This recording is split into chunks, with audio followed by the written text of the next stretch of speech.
Os ouvintes, muito bom estar aqui com vocês, Variedades com Nazaré Benítez, na Rádio Local Mais.net. Entra aí, compartilha com teus amigos, fale para ele desse momento tão especial que nós vamos viver durante 1 hora, das 10 até as 11 horas. Você é nosso convidado para estar aqui, para participar conosco, para ouvir uma palavra de esperança, de incentivo, para você absorver um pouco mais de Deus e ter a tua fé acrescentada. Tivemos essa última semana momentos lindos, maravilhosos que vivemos e também momentos de dores, porque, como sempre eu tenho falado, viver é um grande desafio. Mas viver em Deus também tem muita coisa boa. Até mesmo nos momentos difíceis, a gente sempre tem uma lição poderosa para aprender, a gente sempre tem algo maravilhoso para tirar como uma lição, como um ensinamento, como viver melhor, refletir sobre a vida como um todo, refletir da vida especificamente em alguns detalhes. Então é muito bom viver, e é muito bom viver conhecendo Deus, caminhando de mãos dadas com Ele, observando seus princípios, seus mandamentos. Se eu tivesse que escolher durante essa semana, o início dessa semana, eu escolheria um momento muito doloroso para todos nós, para a família Tavares, para a nossa igreja, que foi o passamento da nossa irmã Orlandina Tavares. Uma vovozinha que foi recolhida com 94 anos. Nos surpreende, porque é quase um século de vida sobre a face da terra. E nós estivemos ali dando uma palavra no seu velório, uma palavra que tu lança para as outras pessoas, mas que ela também fala contigo. Porque a história dessa mulher, uma mulher de Deus, é uma história muito linda. E quando a morte bate na nossa porta, ela é a conclusão da nossa história. Ali a gente a família para pensar quem foi, o que fez, o que viveu e como viveu. Ali nós vemos o tempo em que nós fomos cuidados como bebezinhos, quem cuidou de nós, depois fomos crescendo e amadurecendo, e chegou o tempo de cuidar dos outros. E quando vai chegando a melhor idade, nós vamos então voltando ao início, voltando a ser cuidados. E irmã Orlandina é uma mulher de um grande exemplo, uma grande lição para todos nós. Porque ela foi uma mulher, e preste bem atenção no que eu vou dizer isso para vocês. Ela foi uma mulher que ela plantou fé em Deus para com a sua família. E é clara a palavra de Deus que diz que aquilo que o homem plantar, daquilo ele colherá. Ela plantou fé, ela plantou amor, ela plantou cuidado. E na sua velhice ela recebeu de volta. Porque poucas pessoas idosas que eu conheço, poucas pessoas tiveram uma vida tão bem cuidada como a vida da nossa irmã Orlandina. Ela foi tratada como uma princesa. Sempre que ela ia para a igreja, ela estava muito bem arrumada, seu cabelo sempre assim, cheirosa, né? Que é uma coisa assim, tão bom tu pegar essa uma vovozinha, como um bebê também, né? Tu pegar e sentir aquele cheiro de gostoso. E ela era assim. E a irmã Rolandina foi uma mulher que esteve no início da Igreja Quadrangular, participou da fundação da Igreja Quadrangular na Sertório, Porto Alegre, quando foi fundada pelo pastor Mário de Oliveira. Ela esteve ali, ela foi uma das colaboradoras, mulher que servia a Deus ao lado de nosso presidente nacional, quando ele fundou a igreja. Então, ela construiu uma história espiritual e agora, na sua partida, agora nos seus últimos anos, nós podemos observar que ela realmente colheu o que ela plantou, e o que ela plantou foram coisas muito boas. E vocês sabem que é tão bom a gente poder ver uma família concluir uma história com uma pessoa que ama, retribuir com amor tudo aquilo que recebeu. A família está sofrendo muito, porém o Espírito Santo está consolando, porque sabe que esses últimos dias poderiam ser dias de muito sofrimento, mas o Senhor abreviou. 15 dias, mais ou menos, antes da sua partida, eu tive um sonho. E eu até quero fazer essa observação. Às vezes nós temos sonhos que eles são apenas sonhos, né? Mas existem sonhos que são avisos. E uns 15 dias antes, eu tive um sonho com ela, que eu estava na frente da nossa igreja com a minha filha, minha terceira filha, Mirna, quando eu a via chegar, caminhando pela calçada. E eu olhei assim, me surpreendi, porque ela já estava, né, numa vida tão limitada que não podia mais na igreja. Ela recebia Santa Ceia em casa. E o irmão Orlandina, a senhora na igreja, abracei, beijei, cheirei. E é incrível que no sonho eu senti assim, quão cheirosa ela estava. Enfim, toda arrumada como ela era, toda risonha. Quando eu acordei, eu falei para o meu marido: vamos lá visitar a nossa irmã, porque eu tive um sonho com ela e o Senhor vai recolher. E realmente, né, se confirmou. Então, Deus, de alguma maneira, já vinha nos preparando. E eu dei uma palavra de honra para a família dela, filha, para suas netas, que são pessoas que nós amamos muito e admiramos também, por toda essa história de cuidado mesmo, por todo esse amor que sempre foi claro e visto por todas as pessoas. E, por incrível que pareça, a coluna de 0 Hora do Davi Coimbra fala sobre isso. Fala sobre o menino, o jovem Lucas, que teve um vídeo que foi viralizado na internet esses últimos dias. Eu acho que segunda-feira ele foi entrevistado na Gaúcha. E ele conta que o vozinho dele começou a sofrer mal de Alzheimer. E ele, então, começou meio a ficar preocupado, porque as pessoas com essa doença vão perdendo as memórias, principalmente as memórias recentes. E ele ficava ali com o avô dele, pegava o violão e ele fez uma música para o avô dele. E ia cantando, e num determinado momento, assim, ele saiu ali daquele ambiente, e quando ele ouviu, ele foi surpreendido com o avô dele cantando a música que ele tinha feito.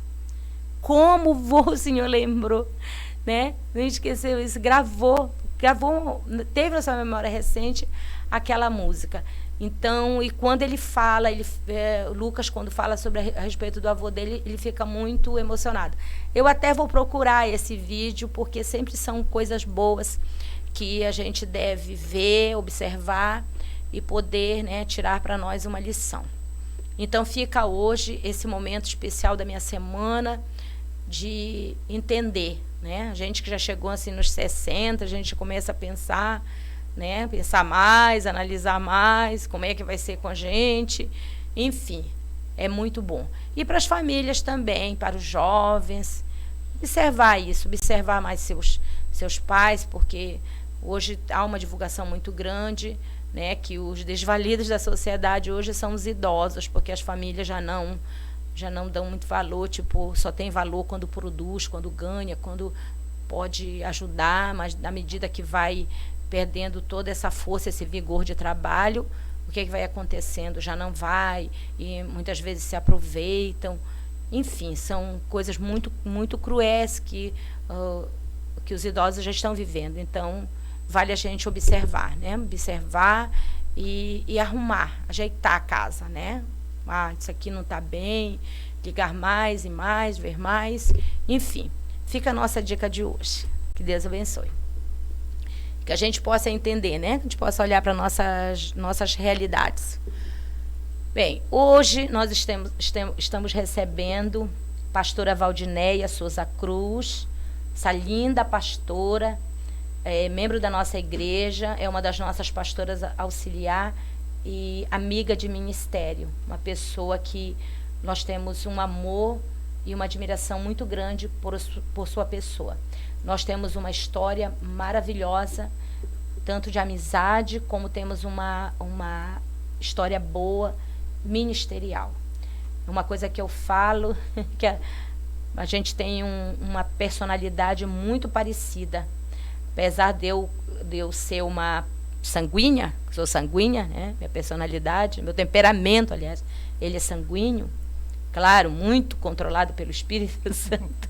Ela é fleumática. Mas muitas vezes eu me impressionei, foram inúmeras vezes que eu me impressionei com coisas assim que, dentro de determinadas situações, eu tomaria uma posição e era exatamente a posição que ela tomaria, sem que nós tivéssemos conversado a respeito, sem que nós tivéssemos combinado. Então, nós temos muito... Eu até digo que das muitas pessoas que eu conheço, você é uma das poucas que eu acho tão parecida comigo, claro, nas virtudes. Mas, pastora Valdinéia, fique à vontade, você pode se apresentar para os nossos ouvintes. Eu queria, em primeiro lugar, né, dar um bom dia a todos que estão nos ouvindo. Eu sou a pastora Valdinéia, né, como a pastora Nazaré está me colocando. Meu nome é Valdinéia Regina Souza Cruz. Eu tenho uma família maravilhosa, sou mãe de um casal de filhos, tenho um neto de 2 anos, que é o xodó da família, e também tenho um marido que há 39 anos, como eu digo, eu tenho que receber um troféu, né? 39 anos juntos e de um casamento muito bem estruturado, graças ao meu Deus. Pastora Valdinéia, muitos anos já servindo ao Senhor. Eu vou pedir que ela compartilhe conosco como foi, né, essa conversão, como foi que Jesus chegou na sua vida. Pode contar um pouquinho para nós. Eu conheci Jesus aos meus 15 anos. Na verdade, foi umas amigas da minha mãe que nos conduziam, né, à igreja. E nesse tempo eu não tinha muito o que fazer na igreja. Eu creio que eu ia mais, era pelo um passeio. Mas desde então, a semente foi plantada no meu coração.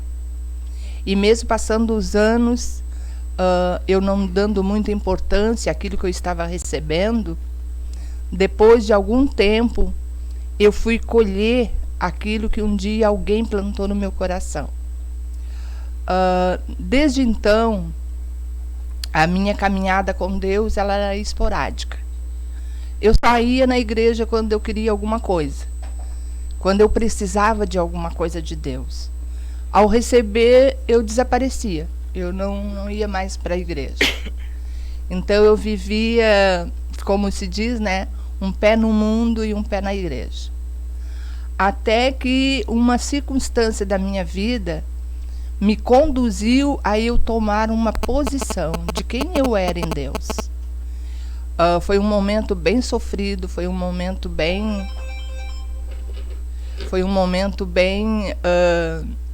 atípico, né?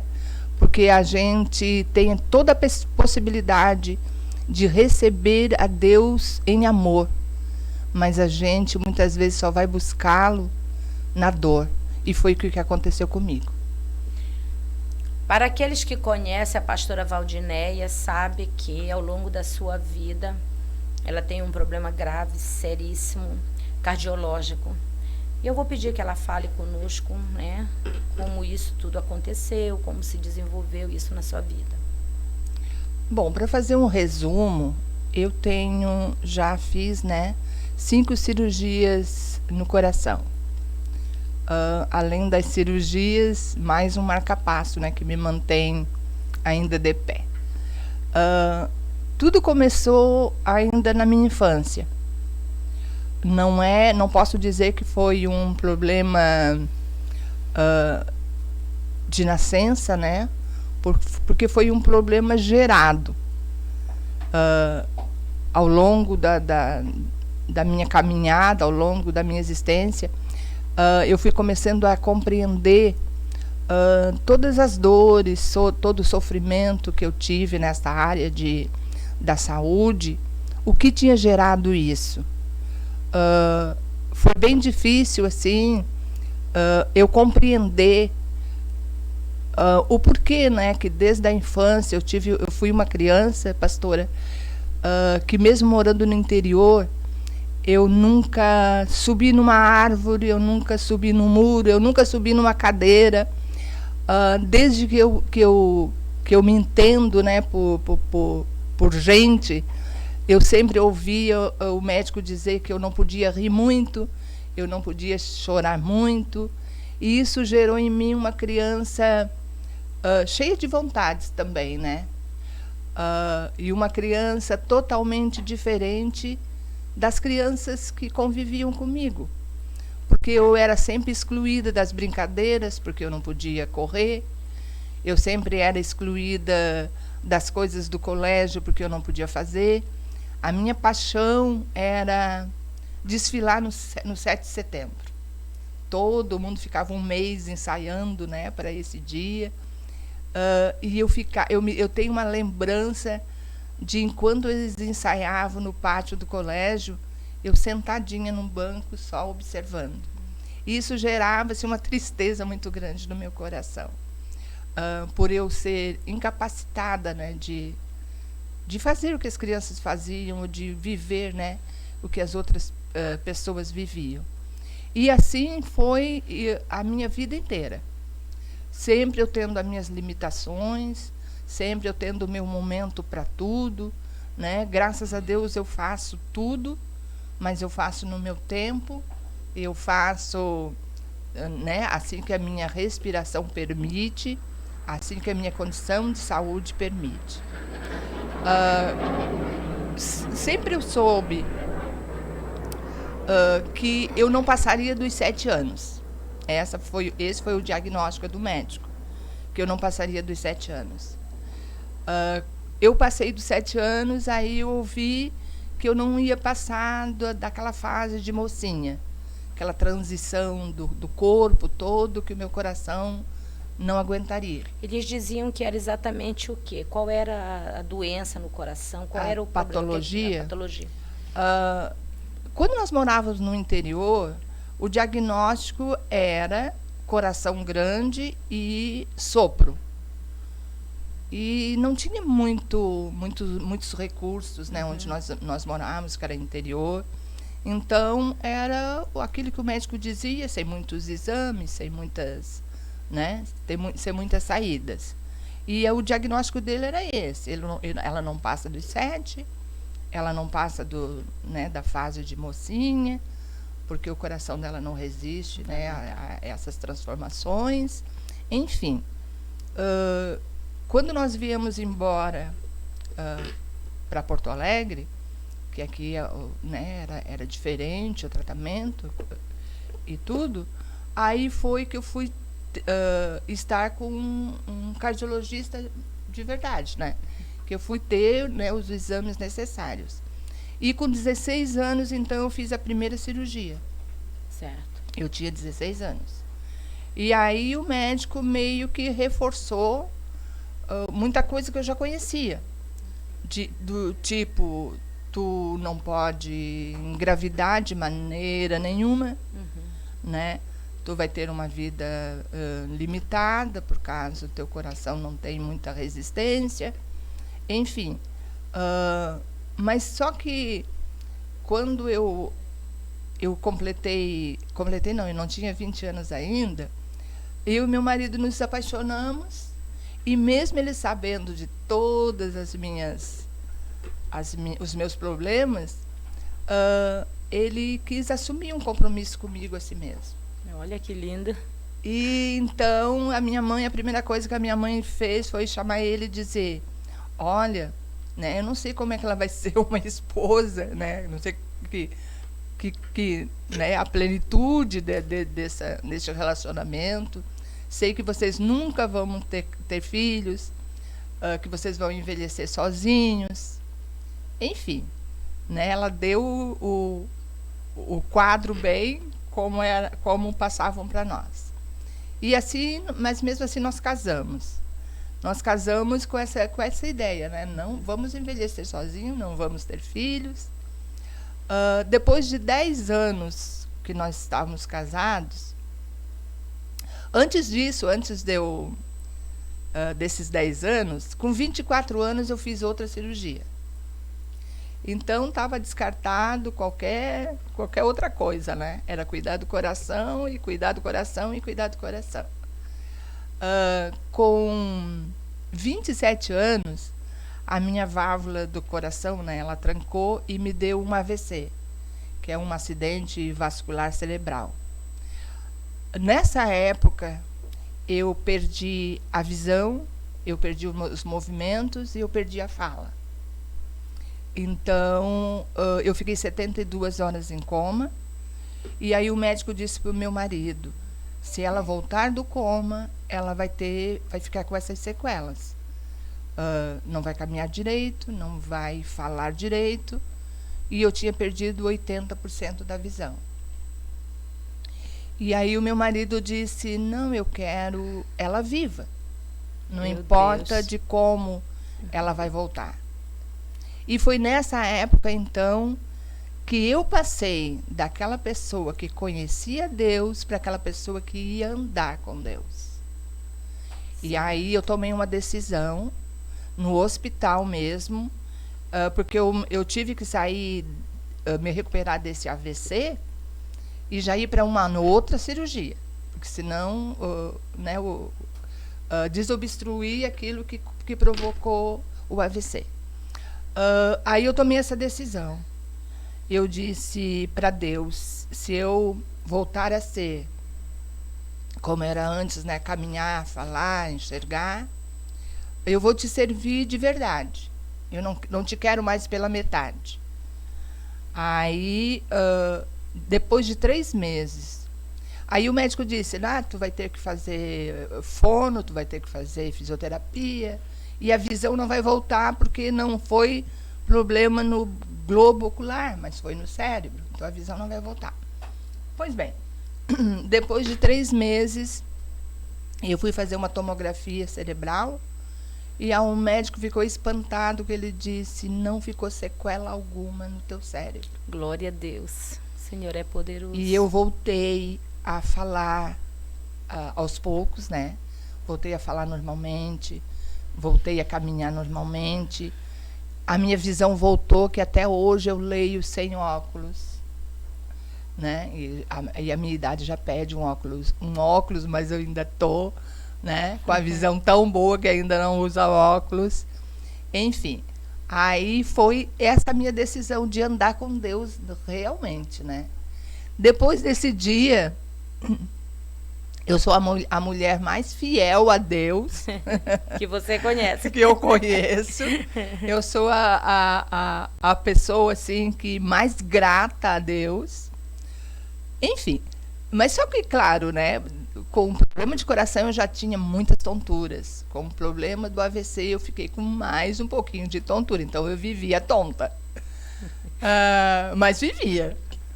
Aí passou uma época, passou um tempo, 2, 3 anos, eu acho, depois disso.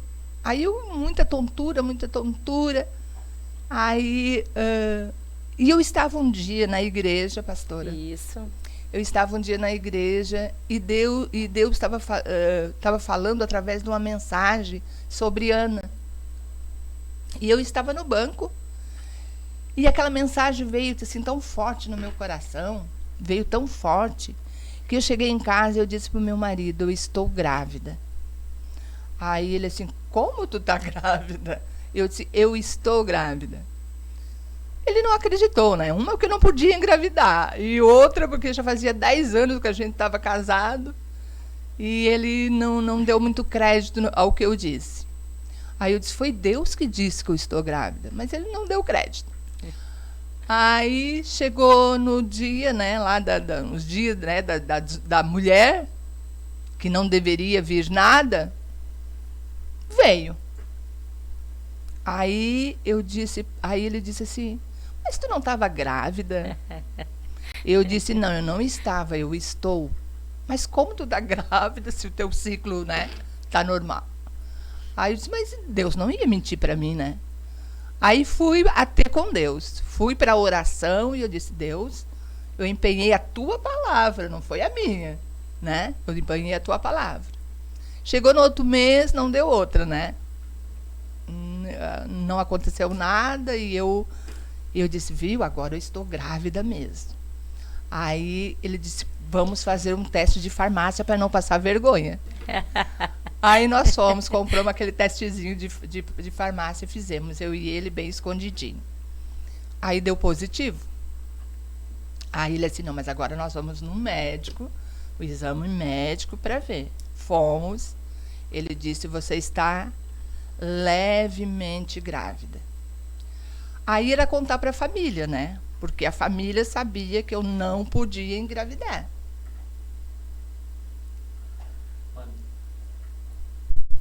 Mandar um alô para Tatiane Benites Dambros, está nos ouvindo, já estamos aqui, Neópolis, prestigiando a amada para a Valdineia, faz parte da nossa história. Andréia Vanderert Gomes, estamos aqui na escuta, nos amamos ouvir a pastora Valdineia. Elisângela de Lima, bom dia pastora, amo vocês, você é uma mulher guerreira, um exemplo de fé, testemunho de vivo de amor a Deus. Shirley Santos está assistindo, Andréia, mulher de fé, Jacira de Oliveira, Deus abençoe essa programação, tu és uma mulher inspiradora. O pessoal está comentando aqui. Para quem está chegando agora aqui conosco, nos assistindo, muito obrigada, né, pela sua audiência. Pedimos que continue divulgando, porque realmente o testemunho da pastora Valdineia é uma inspiração, nos acrescenta em fé. E o tema de hoje do nosso programa é valorizando a vida, valorizando cada minuto da vida. E a pastora estava compartilhando conosco o momento que, pela ciência, pela medicina, seria impossível ela viver muitos anos, por todo o seu quadro, toda essa patologia, né, com relação ao seu coração, problemas cardíacos, todas as limitações que ela vivia. Porém, Deus empenhou sua palavra que ela ficaria grávida. Então, vamos continuar aqui ouvindo esse testemunho que nos acrescenta em muito.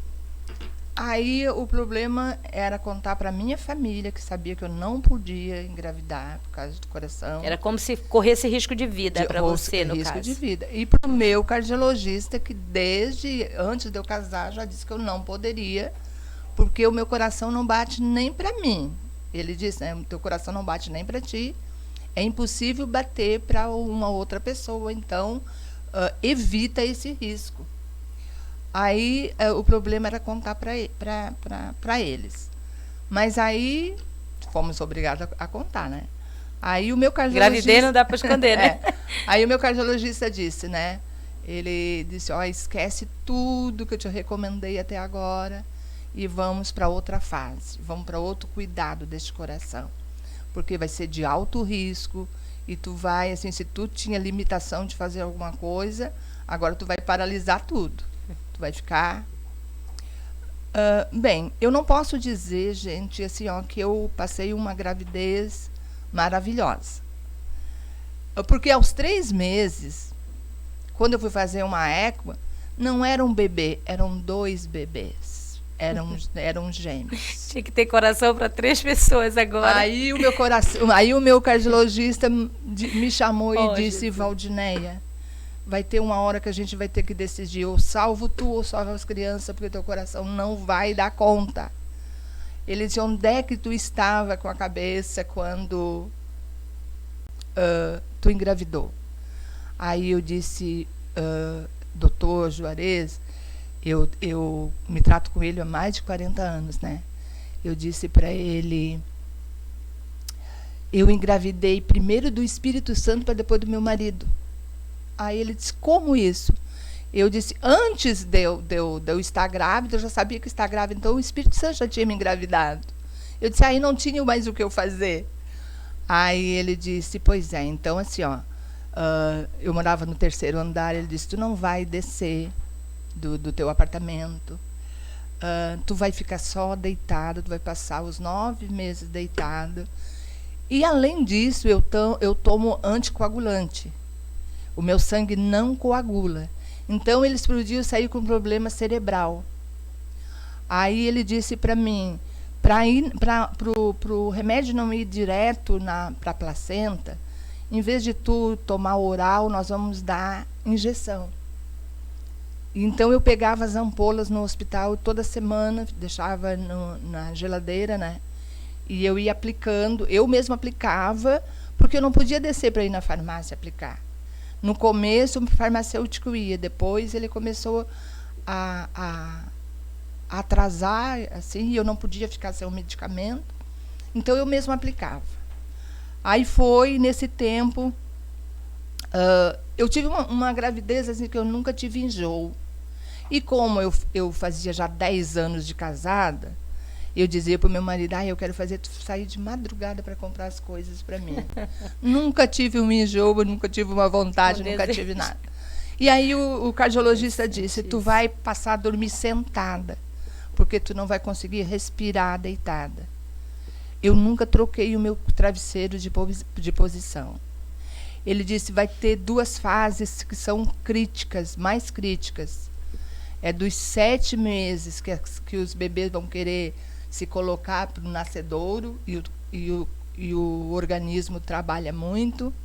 E depois do nascimento, que o corpo vai querer colocar tudo no lugar, então o coração trabalha muito. Então, essas são as 2 fases mais críticas, além do período inteiro, né? Aí eu passei, assim, basicamente tranquila. Quando chegou aos 7 meses, eles estavam sentados. E eu não podia fazer cesárea, porque eu não posso me cortar, eu não posso me bater. Eu tenho muitas manchas roxas, de qualquer toquezinho, com o sangue não coagula, eu estou sempre roxa, né? Estou sempre... Aí ele disse, é melhor que tu ganhe ele normal, porque não pode fazer cesárea, não pode cortar. Aí, tranquilo, eu disse, não. E o incrível é assim que eu nunca temi, eu nunca pensei assim, não vai dar certo. Eu nunca, sabe, eu sempre estava assim com uma confiança, eu nunca passou no meu pensamento, pastora, que aquela gravidez não fosse até o fim, que aquela gravidez me trouxesse algum problema. Aí nós fomos, né, com 7 meses, eu vi que eles viram que não ia poder ser normal, porque pelo espaço eles já não podiam mais se virar, eles estavam sentados. E aí então ficou decidido que um pouco antes de fechar os 9 meses, nós marcaríamos então uma cesárea. Eu pararia 5 dias de tomar o remédio para eles poderem, né, fazer a cesárea, e assim foi. Só que eles não nasceram de 9 meses, nasceram de 8 meses. Quando eu senti as dores, né, as contrações, eu estava com 8 meses. E nesse período, o meu médico, que me fornecia essas ampolas de remédio, ele tinha saído para uma convenção e ele não deixou nada escrito que ele me dava os remédios, que eu pegava os remédios do hospital. E foi assim uma coisa desesperadora, porque eu não podia ficar sem os remédios e o médico não estava lá para me dar o remédio. E eu sei que foi assim, o meu marido no hospital, e falava com um e falava com o outro. A minha mãe já estava assim, pronta para ir para Santa Catarina, que nós tínhamos uma amiga enfermeira lá, e disse que ela conseguia para mim. E a minha mãe já estava, no segundo dia, minha mãe já estava pronta para Santa Catarina para ir lá pegar esse medicamento. E aí, no terceiro dia, o meu cardiologista chegou. E aí ele ligou para o meu marido, porque ele sabia, lá no hospital estava todo mundo informado, né, da correria que era. Só que no terceiro dia eu já estava com as contrações. Aí eu liguei pro meu obstetra, né, falei. Aí ele disse, não, se tu não tomou 3 dias, tu não toma, porque a cesárea vai ser feita agora. Aí nós fomos para o hospital e aí o meu marido teve que assinar um termo de responsabilidade. Olha só. Porque ele diz assim, se não for real o que vocês estão me dizendo, a hora que eu passar o bisturi, ela fica na mesa. Não tem como estancar o sangue. Aí o meu marido assinou, lógico, né? Aí nós fomos, eu tive os bebês, eu amamentei eles uma vez, e depois que eu amamentei eles, aí o coração pifou. Aí o meu cardiologista, né, falou que se tivesse acontecido com os bebês ainda na minha barriga, eles tinham perdido os 3. E assim era mais fácil de cuidar só de mim, e eles ficaram na incubadora, né? Aí, porque o médico disse para mim, mãe, filho sem leite vive, sem mãe é mais difícil. Então, vamos cortar a amamentação, vamos cortar para não sobrecarregar o teu coração mais um pouco. E o meu cardiologista disse, em 24 horas, se eu não reverter o quadro, não tem mais o que fazer. E nessas 24 horas, era assim uma multidão de pessoas orando, era uma Sempre, multidão né? de... Sempre tive muita cobertura espiritual. Né? Sempre assim nas minhas cirurgias e em tudo. Eu não sei exatamente, eu acho que uma pessoa ela leva uns 3 dias, né, depois do parto para ir para casa. Eu levei 28 dias. Eu fiquei 28 dias no hospital, e quando voltei para casa, que eu fui cuidar dos meus filhos, eles já tinham 9 meses, porque eu não conseguia levantar da cama, eu não podia cuidar, eu não podia pegar no colo. Depois de 9 meses é que eu fui exercer o meu papel de mãe. Até então eles foram criados pelas pessoas que me ajudavam. Com 4 anos, quando eles fizeram 4 anos, eu fiz a 4ª cirurgia no coração. Depois eu tive um cisto hemorrágico. Que a cirurgia ia ser 24 horas, eu fiquei 58 dias no hospital. A senhora se lembra, né, pastora? Uhum. Eu fiquei 58 dias no hospital. Eu tive que abrir meu abdômen 3 vezes por causa da hemorragia. E chegou uma hora que o médico já disse que não sabia se eu ia sair de lá, né? Porque os quadros meus de enfermidade eram sempre assim. Né? O diagnóstico era sempre muito severo, né? Era sempre para a morte. A última cirurgia que eu fiz, eu fiquei 4 meses e meio no hospital. Eu fiz a cirurgia, quando era para mim voltar para casa, eles tiveram que abrir de novo. E a cirurgia de coração, ela é muito traumática. Não sei se é porque é o componente principal do nosso corpo, é o coração, mas além do emocional, a dor é muito, muito agressiva. E cada vez que corta, né, o peito, as dificuldades vão aumentando, a recuperação vai aumentando, as dores vão aumentando. Então é um sofrimento muito, muito, muito, muito grande. E eu convivi, né, com esse sofrimento a minha vida inteira. Este medo, né, de até quando o meu coração vai aguentar, até quando o meu coração vai suportar. Você pode dizer assim para nós qual a origem disso, né? Como você falou nisso, posso dizer, ai, que foi uma... Nasci. Que foi especulado a esse respeito? Pelo que eu soube, e eu fiquei sabendo, nessa última cirurgia que eu fiz, que eu fiquei 4 meses e meio no hospital, chegou um momento que o médico chamou a família e disse, se despedem, porque não tem mais o que fazer. Nós já fizemos, já lutamos com ela a vida inteira até agora, mas agora não tem mais o que fazer. E neste momento, a minha mãe, ela entrou em desespero. Aliás, em todas as cirurgias ela entrava em desespero. Me lembro. Em todas, assim, eles não sabiam quem cuidava, se era de mim, se era da minha mãe, tamanho desespero que ela entrava. Aí, nessa época, ela disse para minha irmã, tu pede perdão para ela por mim? Aí a minha irmã disse, mas perdão do quê, mãe? Ela disse, essas sequelas do coração dela foi de abortos que eu fiz e que não deram certo, né? Tentativas de aborto. Então foram injeções, foram muitas coisas que, segundo a parteira, quando eu nasci, ela disse que eu já tinha nascido com sequela por causa das injeções que a parteira mesmo tinha aplicado a pedido da minha mãe.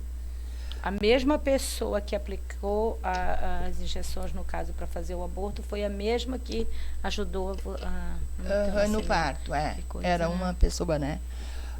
Naquele tempo não tinha obstetra, era feito quase sempre com parteiras, né? Aí, enfim, a minha mãe, ela sentiu essa necessidade de me pedir perdão. Só que a minha irmã não quis pedir perdão e a minha mãe não teve coragem. Ela nunca pediu perdão. Eu fiquei sabendo depois, muito tempo depois desse episódio. Como você reagiu diante disso, né? Diante disso, pastor, eu reagi da seguinte maneira. Emocionalmente tranquilo, porque eu entendi, né, pela história de família, que o casamento da minha mãe, ele já estava destruído. Né, o meu pai bebia, então, desde sempre, foi um casamento muito, muito ruim. E a minha mãe já tinha 2 filhos. Tudo que ela não queria era um terceiro. E a terceira, por coincidência, era eu. Né? Então, né, na concepção dela, aquilo tinha que ser eliminado. Você conseguiu elaborar isso emocionalmente? Consegui. Espiritualmente, porque a gente vê que a fé, né, tu ter o entendimento daquele momento, né, porque isso acaba gerando tanta tristeza. Tu olha para a tua história, quantas perdas, quantas coisas que tu não viveu. Porém, Sim. A tua fé, ela quantas consequências por causa dessa atitude, né? Uhum. Porque ia ser um alívio para ela. Mas as consequências ficaram para mim. Né? Eu digo que emocionalmente não ficou nada. Graças eu sou uma pessoa Deus. bem, né, de bem com a vida, sou uma pessoa, né, feliz com a vida, não ficou, emocionalmente não me atingiu em nada. Espiritualmente, sim. Espiritualmente, porque nós sabemos que no mundo espiritual, o que o aborto pode ocasionar, né, pastora? Uhum. Eu sou uma pessoa insegura, uma pessoa medrosa, uma pessoa que sempre precisa muito ser reiterado o amor por incentivada, mim. Né? Isso. Sempre. Então, assim, eu luto muito sempre contra isso, né? Eu sempre, quando quero fazer alguma coisa e tem alguma coisa me travando, eu sempre digo assim, eu sou escolhida de Deus, né? Deus, né, me tirou da morte para alguma coisa, eu não posso, né, viver aquilo, porque aquilo já passou, né?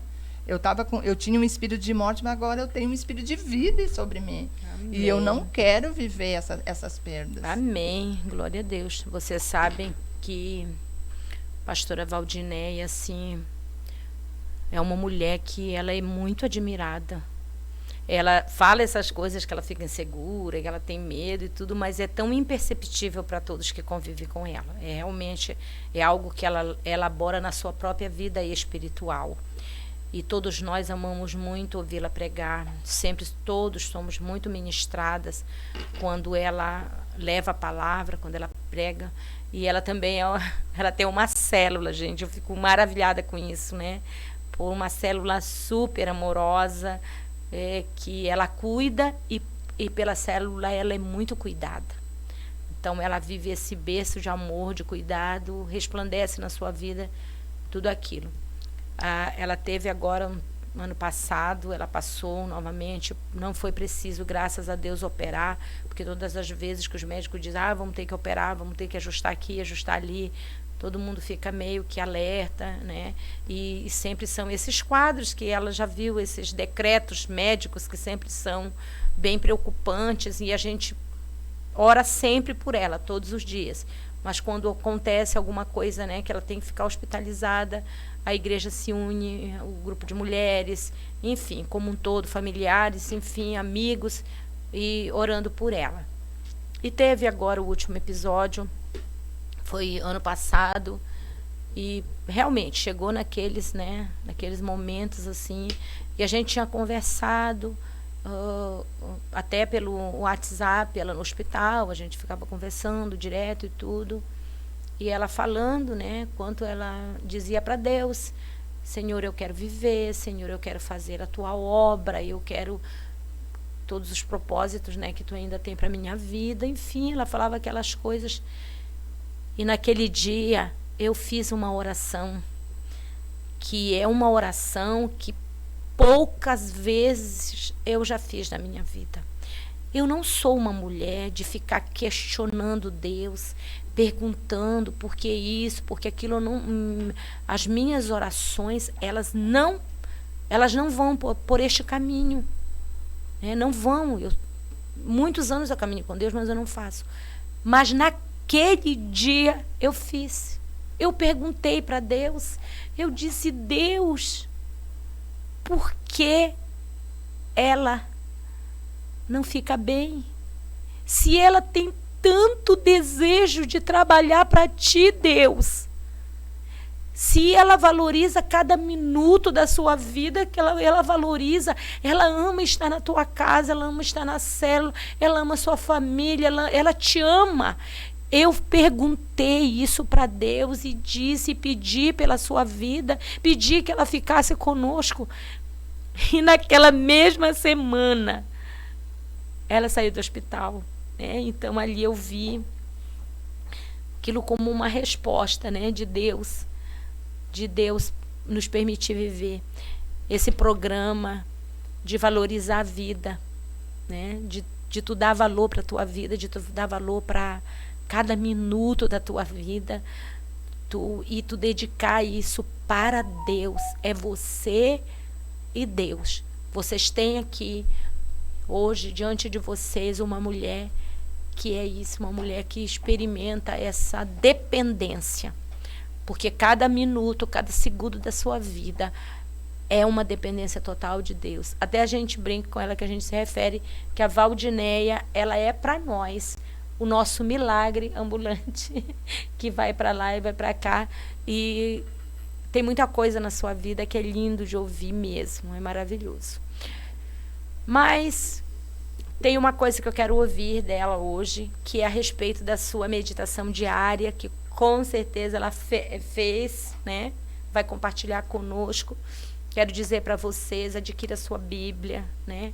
Nós estamos lendo esse mês Provérbios, porque Provérbios ensina a gente a viver, dá bons conselhos, puxões de orelha, e a Bíblia é isso, né? Ela tem um padrão, e nós devemos nos adequar a esse padrão, e isso é tudo muito bom.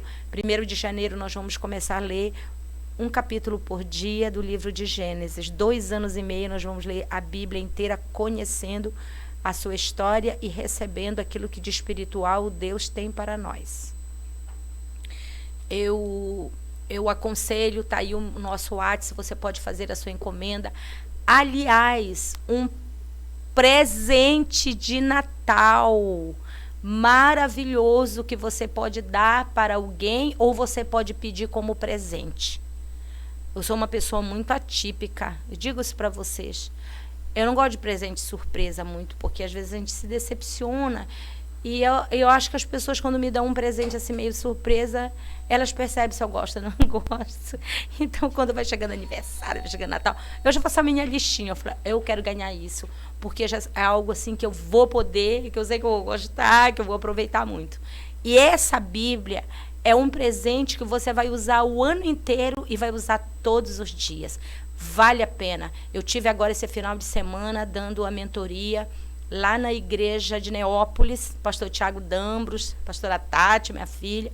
Fiz a capacitação durante 4h30. Eu fiquei muito feliz, porque é glorioso quando tu encontra pessoas que têm sede de Deus, que têm sede da palavra de Deus.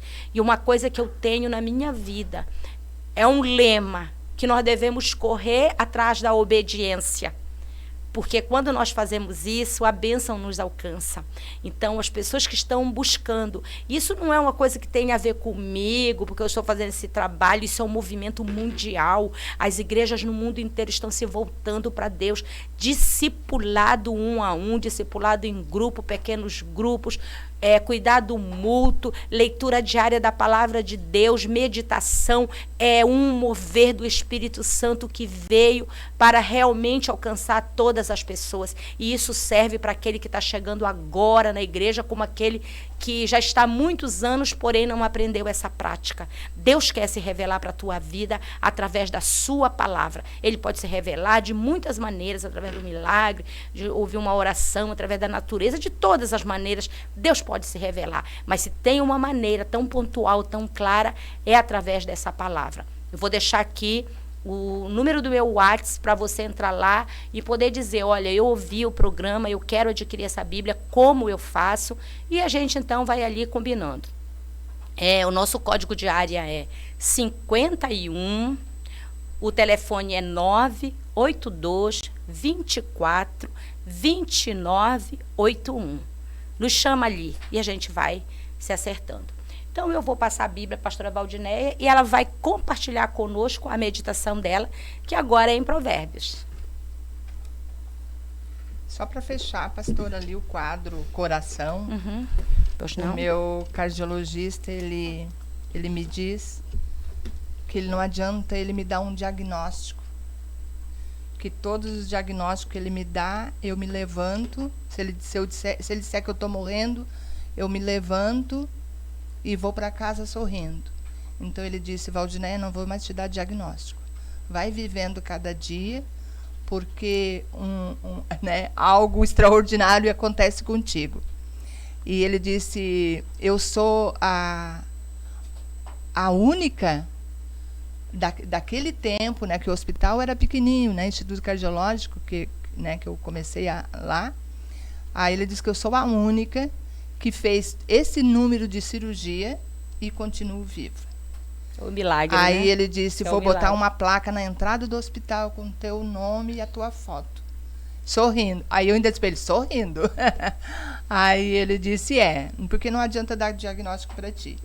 Então ele disse, então agora eu não vou dizer mais nada. Vai vivendo a cada dia até onde der. E assim eu estou fazendo. Amém. Sempre com fé. Amém. Então vamos ler, né? Aqui em Provérbios, a passagem que eu li hoje, que me chamou bastante atenção, foi no 3:9, que diz assim: honra o Senhor com os teus bens e com as tuas primícias de toda a tua renda. Para nós honrarmos, né, a Deus com todos os nossos bens e com as nossas primícias de toda a nossa renda. O que eu entendi disso, né, pastora?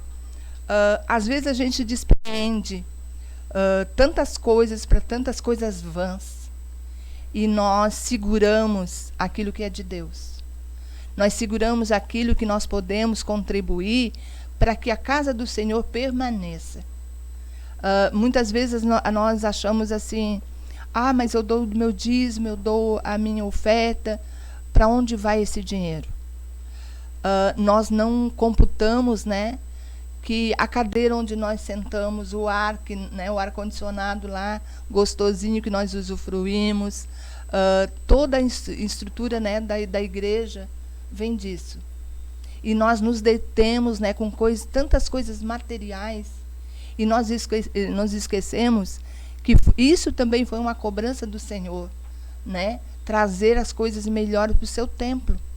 E muitas vezes nós encolhemos as nossas mãos para isso. Nós queremos gastar com tantas coisas, tantas futilidades, nós queremos gastar com tanta vaidade, né? E aquilo que é de Deus nós retemos. E aquilo que Deus nos dá, eu creio assim que seja também para nós retribuirmos, e principalmente na casa dele. Não tem maneira de nós honrarmos mais a Deus do que nós sermos fiéis, né? Tanto no nosso dízimo quanto nas nossas ofertas. Porque se eu não consigo ser fiel, né, com o meu dízimo, eu não consigo ser fiel em mais nada.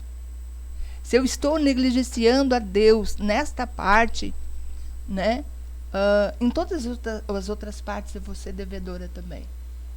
E nós não entendemos também que aquilo que nós damos a Deus, nós nunca vencemos a Deus em dar.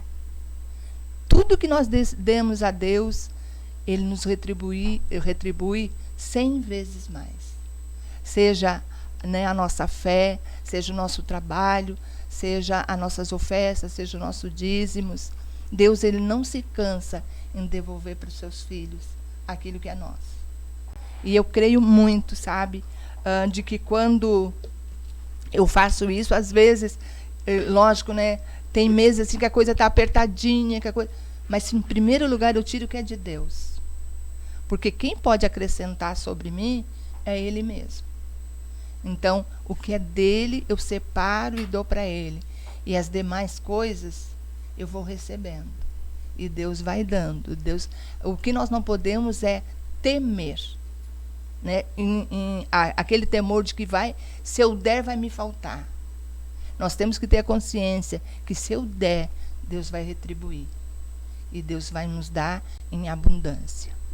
Amém. Você pode fazer as suas considerações finais. Nós já estamos chegando, né? Finalzinho do nosso programa. Você tem alguma coisa para você falar para os nossos ouvintes? Quer deixar um recado para eles? Eu quero deixar um recado no seguinte. Né, eu pude compartilhar um pouco da minha deficiência, né? Ou da minha incapacidade. Mas eu nunca fiz disso um obstáculo para mim estar servindo a Deus. E tem tantas pessoas sãs, né? Saudáveis, cheias de vida, cheias de energia, e que estão sempre se lamentando ou sentada, esperando alguma coisa. Né? Nós não temos que esperar, nós temos que dar. Ontem ainda eu fiz uma dinâmica com a minha célula, e a dinâmica era bem simples. Eu peguei uma caixa de fósforo e eu entreguei, e eu disse para elas, o que vocês fariam com essa caixa de fósforo? Umas diziam, eu pegava um palito, acendia o fogo, eu pegava o palito, acendia a vela quando faltasse luz, eu pegava um palito e acendia um lampião. Aí eu disse para elas assim é a nossa vida.